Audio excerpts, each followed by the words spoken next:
Patuloy pa rin po ang pag-iral ng dalawang weather systems sa ating bansa. Kung dito sa halos buong Luzon, except dito sa may Palawan, andyan pa rin ang malamig na northeast monsoon o yung hanging amihan na siyang nanggagaling pa rin po dito sa may mainland Asia at magdadala pa rin ng mahihinang ulan overnight dito sa may Batanes and Cagayan at pulo-pulo lamang po ng mga pag-ulan or pag-ambon for the rest of Luzon. Overnight po yan, no? Except nga dito sa may Palawan. Dahil dito sa may Palawan, Visayas and Mindanao, andyan pa rin yung epekto ng easterlies o yung hangin po galing dito sa may Pacific Ocean. Nagdadala na ng mataas na tsansa ng ulan. Simula ngayong hanggang bukas ng madaling araw, dito sa halos buong Eastern Visayas, lalo na sa may Eastern Samar, Leyte and Southern Leyte. Sa halos buong Dinagat Islands, doon din po sa may Surigao provinces, mataas ang tsansa ng ulan overnight dahil sa easterlies, down to Davao Oriental, no? Aasahan po yung mga kalat-kalat na ulan at mga thunderstorms. Minsan malalakas po, magdudulot pa rin ito ng mga flash floods or landslides, ganyan din sa lalawigan ng Palawan dito sa may central and southern portions. Habang natitirang bahagi ng Mindanao, simula mamayang hapon hanggang gabi, mataas din po ang tsansa ng mga localized thunderstorms o yung mga pag-ulan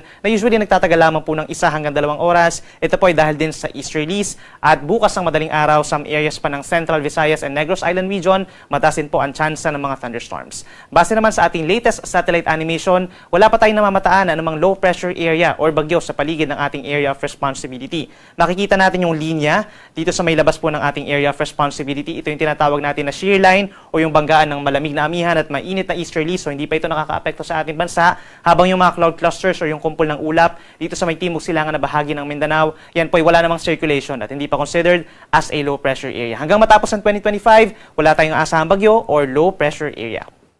Mataas pa rin po ang tsansa ng mga pag-ulan sa Batanes and Babuyan Group of Islands. Mga may hina lamang po in general dahil po yan sa malamig na northeast monsoon. Ang natitirang bahagi ng Northern Luzon, yung mga madalas maulap na mga lugar dito sa may mainland Cagayan Valley and Cordillera region, madalas magpapakita po ang haring araw. Central Luzon, yung Aurora provinces and Quezon, asahan din po ang bahagyang maulap at minsan maaraw naman na umaga at aasahan lamang po yung mga pulupulong mahinang pag-ulan or mga pag-ambon. At kung dito sa Metro Manila at mga nearby areas pa sa may Central Luzon and Calabarzon, maliit lang po ang tsansa ng mga pag-ulan. Dito naman sa may Bicol region, dahil sa easterlies, asahan ng bahagyang maulap hanggang kuminsan maulap na kalangitan na medyo mag-init pagsapit po ng tanghali at sa dakong hapon hanggang sa gabi, asahan yung mataas na tsansa ng ulan dito sa may Catanduanes, sa may Albay, Sorsogon, and Masbate. Afternoon or evening thunderstorms po na saglitan lamang po ang tinatagal, no? At mataas din ang tsansa ng mga pag-ulan dito sa bahagi ng Romblon and Oriental Mindoro. At dahil sa malamig na amihan, asahan pa rin po ang early morning temperatures na mababa. Kung dito sa Metro Manila, posible pa rin bumaba sa 23 degrees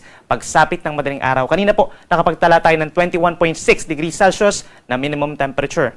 Dito naman sa may Baguio City at mga nearby areas pa sa may Cordillera region, between 14 to 15 degrees Celsius yung pinakamababang maitatalang temperatura. At malamig din sa may Tuguegarao City and Tagaytay City by tomorrow, no? Lowest po is 21 degrees Celsius.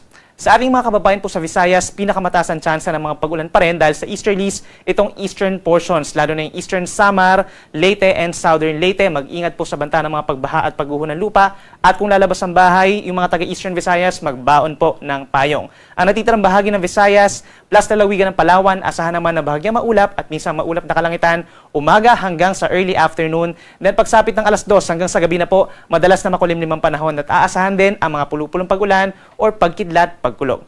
Temperatura natin sa Puerto Princesa hanggang 31 degrees, habang sa may Metro Cebu naman 26 to 30 degrees Celsius. At sa ating mga kababayan po sa Mindanao, mataas pa rin ang tsansa ng mga pag-ulan sa halos buong Caraga and Davao region. Yan po ay dahil pa rin sa easterlies o yung hangin galing sa may silangan. Pinakamataas ang tsansa ng ulan sa may Surigao del Sur and Davao Oriental, gayon din sa may Davao Occidental. Then pagsapit po ng hapon hanggang gabi, maraming lugar din po sa natitirang bahagi ng Mindanao magkakaroon ng mga localized thunderstorms o yung mga pagkidlat pagkulog na usually nagtatagal lamang ng 1 hanggang 2 oras, walang kinalaman sa anumang low pressure area or bagyo. Magiging mainit ng tanghali sa may Zamboanga City hanggang 33 degrees Celsius, habang sa may Davao City naman po hanggang 31 degrees Celsius. Ngayon hanggang bukas ng madaling araw, maalon pa rin po dito sa may silangang baybay ng Cagayan dahil po yan sa pagbugso pa rin po ng amihan. Hanggang 4.5 meters po ito na siyang nasa 1.5 palapag ng gusali, equivalent po yan. Delikado pa rin for small sea vessels, most likely pagbabawalan po kayo. Ang extreme northern Luzon, medyo maalon din. Ngayon din na natitirang baybayin po o yung silangang baybayin po ng ating bansa, no? From Isabela down to Davao Oriental, posible pa rin umakyat sa 2.5 hanggang 4 na metro ang taas sa mga pag-alon. Delikado rin po yan sa ating mga kababayan na nangingisda pero wala naman pong gale warning, no? Habang natitirang baybayin ng ating bansa, itong nasa may western and central portions is banayad hanggang katamtaman ng taas ng mga pag-alon. Typical po mga kalahati hanggang 1 metro ang taas ng mga alon dyan. Pero minsan kapag may mga thunderstorms or mga bugsong amihan po natin, posible pa rin umakyat sa 2.5 meters. In the next 2 to 3 days, pagkatapos po nitong gale warning natin sa may eastern Cagayan, mababa ang tsansa na magbabalik po tayo or magtataas muli tayo ng gale warning dahil inaasahan pa ito sa katapusan pa ng taon na ito. At para naman sa lagay ng ating panahon pa, sa mga natitirang araw po ng 2025, simula po sa December 29, araw ng Lunes, hanggang Wednesday, December 31 or bisperas ng bagong taon, asahan pa rin ang epekto ng easterlies dito sa may Southern Luzon, Visayas, and Mindanao. And for Northern and Central Luzon, including Metro Manila, andyan pa rin ang malamig na amihan. Dito sa may Northern and Central Luzon, including Metro Manila, mataas pa rin po ang tsansa ng mga pag-ulan. Doon sa may Cagayan Valley, lalo na sa may Batanes and Cagayan, may tsansa lamang po ng may hinang pag-ulan dulot ng northeast monsoon. Isolated light rains naman over the rest of Northern Luzon, Central Luzon, Metro Manila, and even Calabarzon. Sasamahan lamang po yan ng mga saglit na mga pag-ulan na hindi naman po tuloy-tuloy. Habang dito sa may Bicol Region at sa may Mimaropa, mataas ang tsansa ng mga pag-ulan. Dito sa may Kabikulan, pagsapit po ng Monday, dito sa may Albay, Sorsogon, and Masbate, magpapatuloy ang mga pag-ulan ng mataas sa tsansa pagsapit po ng Tuesday at sa pagsapit po ng Wednesday, asahan pa rin ng mga pag-ulan sa halos buong Bicol Region, lalo na sa may Camarines Provinces and Catanduanes. Dahil naman yan sa easterlies, meron din mga pag-ulan pagsapit po ng Wednesday sa may Romblon, Oriental Mindoro at Palawan.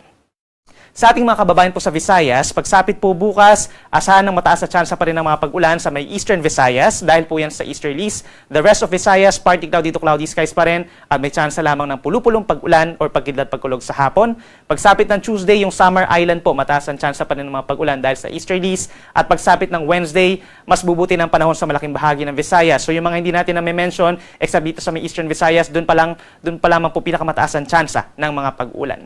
At sa bandang Mindanao po, pagsapit naman ng Monday, mataas ang tsansa ng mga pag-ulan natin sa may Caraga and Davao Region dahil po yan sa easterlies pa rin yung hangin galing sa may silangan. The rest of Mindanao, pagsapit ng Lunes, partly cloudy to cloudy skies at may tsansa lamang ng mga isolated na ulan or thunderstorms.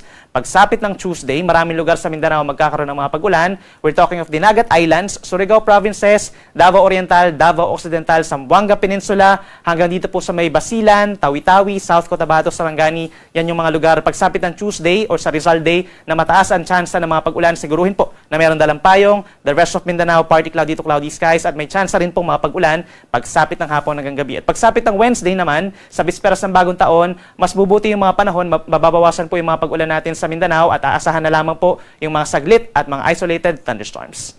Ang ating sunset ay 5:35 PM mamaya at ang sunrise 6:90 naman ng umaga.